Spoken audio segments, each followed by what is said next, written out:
Здравей! Добре, ти ли аз започвам? Ти аз само те имитирам, защото сега как ще почне. Добре. Ами, аз така си почвам на моите видеа, аз съм си свикнала Да, така. спокойно действай. Добре, здравейте, ние сме Габи и Ели и започваме второто видео в нашия канал, нашия втори подкаст и първото нещо, което искаме да направим в това видео, преди да минем към темата, за която сме избрали да говорим, е всъщност да отговорим на някои от Която е? коментарите. По-нататъка. Да, ще стигнем и до нея. Всъщност искаме да отговорим някои от коментарите, зададени под първото видео, защо хората да не работят за 1000 лева. Промотирай го още веднъж. Мисля, че го казах достатъчно добре. Един от коментарите, първият всъщност, за който искам да говорим, е коментар, в който се казва, че едва ли не възхваляваме, хвалим customer support работата. Което не е точно така, защото ако бяхте изгледали видеото до край, не бяхте издържали само 15 минути, щяхте да видите по-нататък, че изрично обсъждаме това, че няма как едно дете, примерно, да се гледа от 2 заплати на customer supportска работа. Но в същото време е много добре, ако човек знае английски, иска да си намери първа работа след като завърши училище, да започне това нещо. Като някакъв начален старт, Да. да си практикува и езика най-малкото. И това е свързано до някъде с другия коментар за работата 2 на 2 по 12 часа. И да, предлага повече свободно време като цяло. Един човек, дето току-що е завършил гимназия и е почнал университет и лекциите само от понеделник до петък, а някои университети, включително и събота и неделя, защото просто така, е много по-удобно да си 2 на 2 по 12 часа, да можеш да съчетаваш нещата, отколкото от 9 до 5 всеки ден. Да, но в същото време някои хора ги устройва от 9 до 5 всеки ден и точно това имаше коментар за него, че ако взимат заплата, която е достатъчна за тях, която се чувстват добре, правят това, което харесват, няма нищо лошо в крайна сметка да работиш и до 9 до 5. Факт, да, ама за един човек, дето току-що е завършил на 18-19 години, нали, то каква заплата да му предложат с това, което харесва, след като той, нали, още тепърва не знае точно какво му харесва и не знае какво ще прави с живота си. Да, всичко зависи на какъв етап в живота си е човек, според мен, и от какво има нужда, защото работата от 9 до 5, ако е за пари подходящи за едно семейство, например, глава на семейството, домакиня и така нататък, която същото време и работи от 9 до 5 и взима подходяща заплата, която да устройва, прави това, което иска, няма нищо лошо. На работа да са през деня мъжа и жената, вечер да си се виждат и да Да си прекарват време прекарват заедно. време заедно, да. Тогава би било окей. Ама това, нали, пак говорим да не е за 1000 лева. Да. Това е много важно да се уточни. Друг коментар имахме ли? Чакай да погледнем. Имахме да коментираме. Имаше и не. Какво да кажат тези, които нямат друг избор? С това до някъде ни е свързана и темата за днес. Че винаги реално има избор. Или ще започнеш от личния си опит? Аз смятам, че и в предишното видео дадохме доста примери за хора, които смятат, че може да нямат избор в живота да се развиват или да изкарват повече от 1000 лева, но не можеш да кажеш, че нямаш избор цял живот. Ти правиш сам изборите за себе си. И дори даден период от време, няколко месеца, година, да се налага да работиш за 1000 лева, както дадохме примери в предишното видео за стажове, които после надграждаш и си намираш по-добра работа за повече пари или пък взимаш някакви допълнителни курсове, спестяваш пари една година, изкарваш някакъв курс и след това имаш развитие и повече. Идеята е да има някакъв поглед в бъдещето. Хората да си кажат, аз правя сега това за еди какъв си период от време, за да може след това да вече да правя другото, което ще ме удовлетворява. Да, така че ние сме на мнение, че човек винаги има избор. Можем да почнем да кажем какви са вариантите. А днешното видео всъщност е за лесните начини за изкарване на пари, така да кажем, като допълнителна работа. с които много хора се занимават в днешно време. Мога да кажа, че и аз лично съм попадала на страшно много обяви и във Facebook групи, които търсят човек, който да поддържа, например, социални мрежи, да приема поръчки в сайтове, да се обажда на хората за потвърдение на поръчки, раздаване на флаери, неща свързани с рекламната дейност. Аз лично съм раздавала флаери преди време, като съм била на... срама да кажа преди колко години, така че като съм била на 19-20, да кажем, ми се е случило да раздавам флаери. И за годините тогава, и за заетостта ми тогава, бяха 10 пъти по-висок надник, отколкото, нали, един човек, дето работеше от 9 до 5 като продавач в магазин, примерно, или някаква друга така работа. Дори от customer supportска работа беше по-добре платено. И, нали, това не ти е работа, де ще вършиш всеки ден, защото никой не ти плаща да раздаваш флаери на 8 часов работен ден. Но има постоянно такива обяви от различни агенции, които дават някакъв хонорар за някаква бройка, дето трябва да се раздаде. Просто тези неща трябва да се следят. И всеки може да го прави това нещо. И аз съм раздавала флаери. Супер яко е. Да. Вървиш по центъра и се запознаваш с хора и ти плащат много хубаво. Ами буквално отнема няколко часа и като го сметнеш на час излиза по-добре платено, отколкото другите. Доста по-добре платено. Да. Това е една опция. Също. И поддържането на социални мрежи за повечето обяви не ви искат диплома, особено за сайтовете за приемане на поръчки и поддръжка. Не ви искат диплома почти никъде. В много редки случаи нещо с дигитален маркетинг, но затова коментирахме предния път съответно, че има доста курсове, от които може да си придобиете някаква представа за какво става въпрос. Най-малкото. Тя е по социалните мрежи и неща. Аз мисля, че имам социални мрежи само за да мога да си пиша с хората. Но има много варианти. Аз имам и познати, дето са работили почасово за такива доставки на храни и неща, пак са доста по-добре платени. И пак позволяват гъвкаво работно време и часове, дето всеки може да си реши колко да работи на ден. Не е твърде ангажиращо и е по-добре платено от повечето позиции. Да, точно това, ако сте студент, ученик 12 клас или пък млад човек, който си има някаква работа, дори да е на 1000 лева от 8 до 5 и знае, че работи за това нещо да надгражда и така нататък като стаж. И иска втора работа, с която да си скарва достатъчно пари, че да може да си плати найема, нали, и сметките. Има много възможности, които всъщност може да правят. Да. Сещаш ли се за нещо друго? В одеве си коментирахме повече неща. Спомена гледането на деца. Да. Гледането на деца почасово също. Гледането на деца почасово е много добре. Има адски много фирми, които набират детегледачки, буквално, включително и мъже, сега да не се изкаже тук, че това е само женска работа. Нямат нищо против това момчета да работят. Има както за пълен работен ден, така и за почасово. Нали, в това вече семейството си определя колко време имат нужда. И за стандартите реално плащат доста по-добре. В София има такива, които плащат между 15 и 20 лева на час. Пловдив върват между 12 и 15. Сега има някои, които плащат и по-малко, може би около 10. Но това са си чистите пари. Хубавото е, че не работиш реално на трудов договор с повечето, работиш на граждански. И нали, тия пари си остават чисти за теб, което е много добре.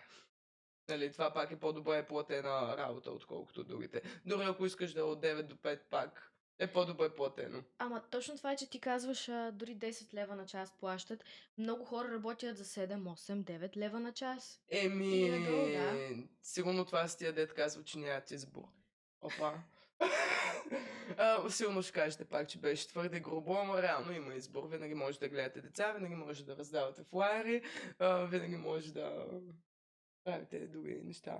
Особено ако знаете някакъв език, дали ще е английски или немски, винаги има опции за допълнителна работа. Аз знам също и хора, които са превеждали статии, пишели са статии на английски, си изкарвали допълнителен доход, Да. защото това са работи, за които нямаш реномирано работно време и можеш да ги правиш вечер, дори след работата си от 8 до 5. Може да ги например. правиш и докато си на кафе и ние знаем много в Пловдив, където отиваме да работим. Но Да. няма да правим реклама. Да, или изработване отново на някакви рекламни банери, флаери, какво ли не. Всичко може да занимавате. Това са хората, дето разбират от тези неща. Хвани момент да изработвам банери и флаери и мисля, че могат да ме уволнят на втората минута. Момента, в който се Ама, отвори компютър пред мен и вече не знам какво се прави. да, но въпреки това, ти ако си кажеш, че това ти е интересно, искаш да се занимаваш, аз и така седнах и започнах да се занимавам с някакви програми, започнах Да. Също има и много компании, не само компании, ами има работодатели, които плащат много над средното и нали, това всичко, дето е свързано в хазартния бизнес. Абсолютно Да. всичко там. Заплатите са много по-високи, отколкото някой друг може да предложи. Нали, независимо това длъжност точно заемаш там. Много по-добре платено. Аз също съм била там, даже в момента до някъде съм. Изобщо не мога да се оплача. Никакви оплаквания нямам. Ами, да, бих казала, че е доста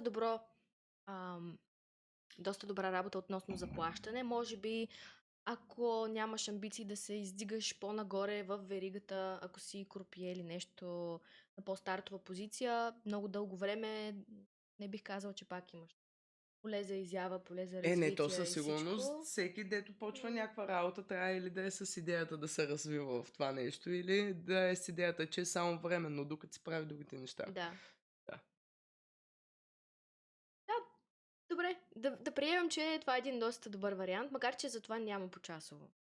Съм чувала да има Да, ма 2 почасово. на 2. В повечето случаи. Па има и парт-тайм. Аз съм парт-тайм. Да, в тези Да. случаи, окей.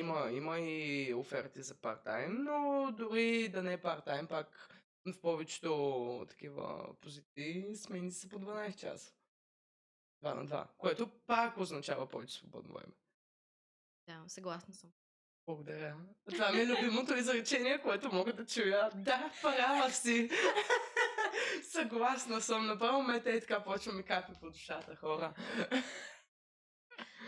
Добре, аз мисля, че е време да коментираме и начинът, по който много млади момичета си изкарват лесни пари. Ако има и момчета, де да го правят, би ми било интересно да се запознаем. Не съм срещала, сигурно има, просто ми е интересно, що за личност са. Предполагам, че много от вас се досещате. Това са всъщност платформите, в които момичета продават снимки на телата си. И не само. Аз съм чувала хора да продават снимки на краката си, на какво Що ли да не. Никой не те знае коя си. Да. Едно на ръка. Аз съм чувала и за такива деци продават и чорапите и гащите, което... Що да не? И тук идва въпросът. Това морално ли е? Ами, виж сега, така. Мен ако никой не ме знае коя съм, никъде ми го няма лицето там, никой не знае имената ми, никой не знае абсолютно нищо и някакви фетишисти там ми плащат 20-30 долара, ако не е повече за чипс гащи, дето съм ги носила днеска. Аз за тия 20-30 долара мога да си купа още един чифт гащи, че да останете за мен. Ако никой не ме знае, може би в някакъв момент не съм стигнала до там. Сигурно само с това не съм се занимавала, но ако някой ми каже, искаш да го правим, сигурно ще кажа, нали, ако някой дойде при мен и ми каже, вземи тия пари, дай тия гащи, ще му кажа, да, в смисъл, що да не. Последно няма да си подадеш гащи за 30 долара. Ами и аз съм на мнение, че всичко си има граници. Всичко си има граници. Точно това, че ако не те знаят кой си, не знаят как изглеждаш, не си продаваш изцяло чисто голи снимки, няма, може би, нищо лошо от това, защото в крайна сметка момичетата в Инстаграм в днешно време си качват какви ли не снимки и по-бански, и реклами на бельо, всичко това нещо. Да, води се будуарна фотография, аз това нещо го одобрявам и аз имам такива снимки в Инстаграм, където са по-така разголени, но не са голи. И това нещо одобрявам да може някой да си го направи в отделната платформа и да съответно да му се заплаща някакъв абонамент, ако искат някои хора да и гледат снимките на момичето. Но когато вече са доста по-провокативни, абсолютно сега... дебедюс, както се казва, когато са абсолютно дебедюс, когато правиш някакви неща, когато е много пошло, както се казва. Ето това вече до някъде си граничи с проституцията, въпреки че не точно, защото Да. пак до някъде си продаваш тялото, ма не точно, защото пък ти му продаваш снимките. Не е точно, нали, да, както си е древната професия, да отидеш да дадеш услугата да вземеш парите, нали, не е същото, със сигурност не е същото и със сигурност не седат на едно ниво. Аз не бих си качила голи снимки някъде. Със сигурност не бих си качила голи снимки, но пък и не виждам нищо лошо в това някакви хора така да си вадат пари. Да, няма Нали? нищо лошо, всеки сам си определя за себе си. Всеки сам си определя за себе си. Това е, че а, всеки си има глава на раменете и после си носи едва ли не последствието това нещо, ако роднините, приятелите му и хората, които има респект от тях и те към него съответно, разберат за това нещо и го видят как прави неща и как се снима и как се изкарва парите, а, вече той става малко или много друг човек. Е, зависи, пак го има и това. Ако човек го прави това нещо, обаче с цялото свободно време, което тази работа му позволява, защото ти, ако получаваш пари от това, голата ти фотосесия да бъде някъде, имаш много свободно време да правиш неща с живота си. Аз съм сигурна, че има хора, жени, не трябваше да ги разделям, мамка му сега ще се включат някакви феминистки. Така, сигурна съм, че има хора, които са прочели, нали, пуснали си голите снимки някъде и въпреки това са прочели много повече книги, защото имат много повече време, примерно, да четат книги. И са много по-грамотни, даже може би много по-адекватни и по-свестни от байкер бачкатора в завода, примерно. Да, съгласна съм. Така че има го и това нещо. Зависи какво правиш със свободното си време, защото ти е хубаво имаш цялото време на света. Защото ти, нали, ако работиш нещо такова, го имаш цялото време на света. Зависи какво правиш през него. И зависи ти как работиш върху самоактуализацията си. Може и това да ти е като full-time job със сигурност, зависи колко често качваш съдържание и колко последователи имаш. Защото аз като съдя по моите социални мрежи, ако искам да бъда по-активна, да имам повече последователи, да съответно да изкарвам повече пари, трябва да си прави по-често контент, съответно. Да качвам по-често снимки, а пък за някой, който се снима в OnlyFans, например, и иска да има професионални снимки, то това си е време да отделиш за туалет. Инвестиция. Инвестиция е. Да, Това са инвестиция. фотографи, Да. заплата на фотограф, инвестиция в дрехи, в грим. Да, точно това казвам. Че и това може да бъде full-time job, зависи колко време снимаш, колко често създаваш съдържание, така че не го приеми този факт, то тя нищо не работи. Само се снима. Защото аз съм го чувала това нещо и за мен. Тя нищо не работи, тя само се снима. Или само игри играе. Само ще се включа да кажа, че преди да почнем това видео от нея около час и половина, може би, за да се нагласи всичкото, де трябваше да се наглася и аз седях горе-долу в тази полза. Да. Чакайки. Просто чакайки. Така че хората, дето разберат от тия неща, влагат повече време, отколкото влагат мен. Нека сме честни сега. Ами, да, но въпреки това създаването на съдържание е малко или много, нали? Отнема си време и от двете страни. Дали ще е той, който се занимава с техниката и на който ще му се плати, нали, ако си не е видеограф и така нататък. Или пък моделката, която трябва да се гримира 2 часа и съответно да си избере туалетчето, да се снима и всичко останало. Да, но той не е само това. То предполагаме отнема и някакво време за чисто психологическа настройка, че сега ще ти правят тия голи снимки, дето да качиш в тази платформа, където някакви мъже ще ти купуват тия голи снимки. Мисля, предполагам, това си изисква и някаква психологическа настройка. Със сигурност. Аз смятам, че момичетата, които го правят това нещо, трябва да имат много здрава психика, със Факт, сигурност. факт. Защото първото, което е, много хора го приемат за неморално, каквото и да правят, каквито и неща да качват, дори и да са само будуарни, нали, да не се виждат чисто голи и така нататък. Много хора го приемат за неморално и са големи съдници. Те наистина трябва да... Аз знам само една-две деца занимават в България с това нещо и мога да кажа много хубаво мнение. Само хубаво мнение там. Много се занимават, просто няколко станаха по-известни. Добре са справили. Нищо лошо там не мога да кажа въобще. Има защо хората да им плащат. Добре, че не съм мъж на 40-50 години. Ох, малко. Но да, както каза, добре са се справили, добре изглеждат. Те Да. отделят и много средства за външния си вид, най-малкото. Прическа, ногти, мигли, устни, ако искаш, какво ли не. Това си инвестиция и по външния ти вид, най-малкото за поредната снимка, за поредната фотосесия. А на всичкото отгоре не са глупави. Аз съм гледала някакви такива неща в TikTok и така нататък. Имат много богат речник. Говорят много добре. Подбират си думите много добре.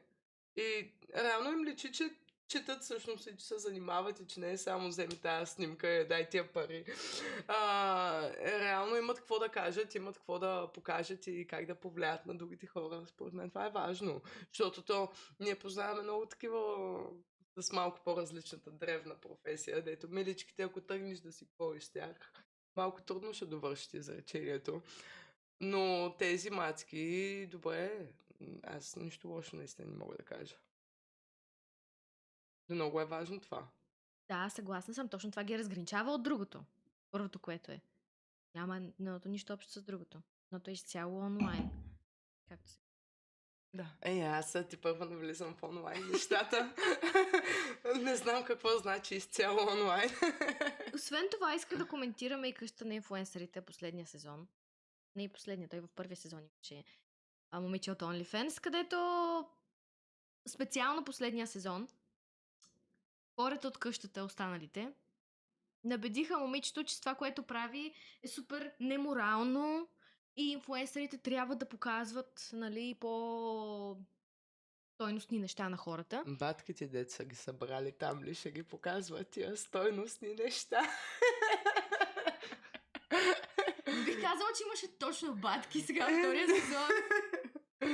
Аз не съм го гледала твърде много. Обаче не смятам, че примера, който те дават по-нататък в предаването с караниците, коалициите за изгонване на дадени хора е много по-морално и правилно. Да, това е игра в крайна сметка, обаче... Това във всяко реалити го има. Темата за реалитета може да е друга. Не смятам, че са много по-различни етикетите, кое е морално и кое не е морално. Молец бяха изпели в една песен, че не трябва да съдиш човека с пръст, защото 3 сочат към тебе. Така че, много правилно. Не съдете хората. Това, което правят. Виж ли сега разликата в чашите? Не чета съда. Виждате ли? Аз говорих повече до сега. Какво си правила? Говорих повече. Усмихваш се повече.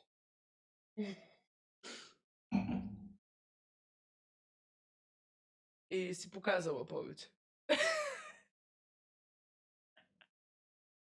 Микрофон скрива почти всичко. Добре. Ние май си изкоментирахме нещата. Самон, колко време стана?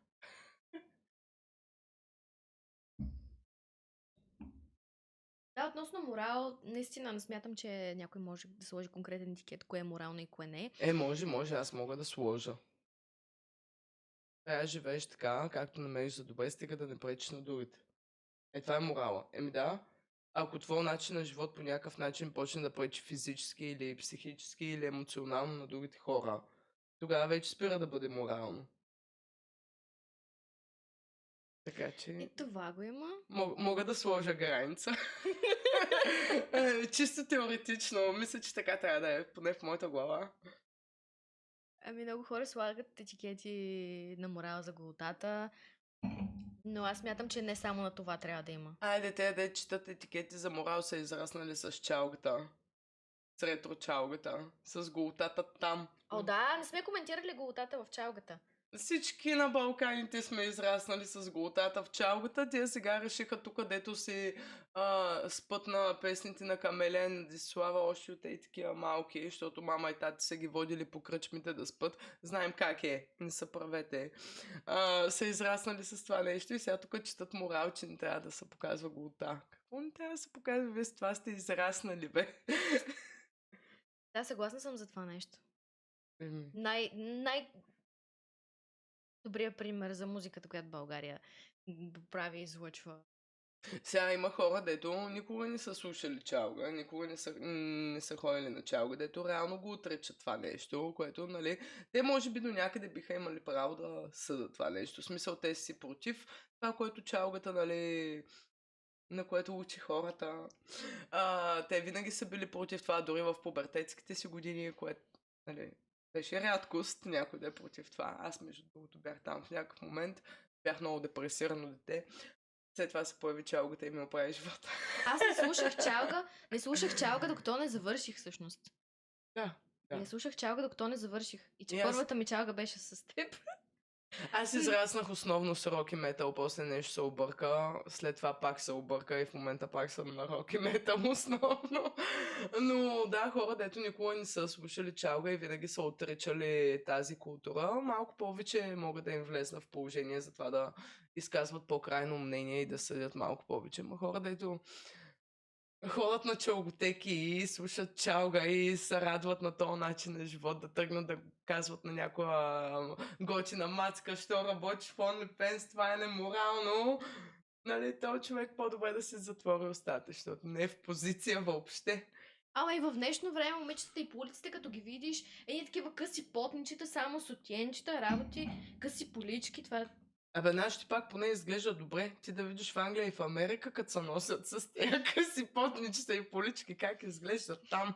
Така че тук пак радвайте се, че има какво да покажат нашите български жени, като излизат, нали, с потничетата и с поличките. Наистина трябва да се радвате. Пак се сетих. О, много кофти лято имах в Америка.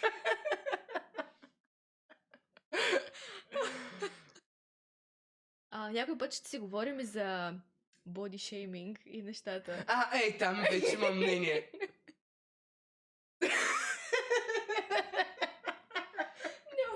Трябва да си пина. Не знае, пинисти. Там е крайно вече, крайно е. Ами да, смятам, че може да е една от следващите теми. Боди шейминг в днешно време. Ще се скараме. Да, може би ще се скараме там. Но ако имате идеи за следващи видеа, оставете коментар, четем коментарите. И... Нищо, че бяха само 6. може да изразите мнението си напълно свободно в тях. Ще го приемам. Ние не сме тънко обидни. Да, определено. Няма проблем. Аз мисля, че трябва да сложим край за днешното видео. Да, то така или иначе водата ми тук почва да намалява. Това е розова вода.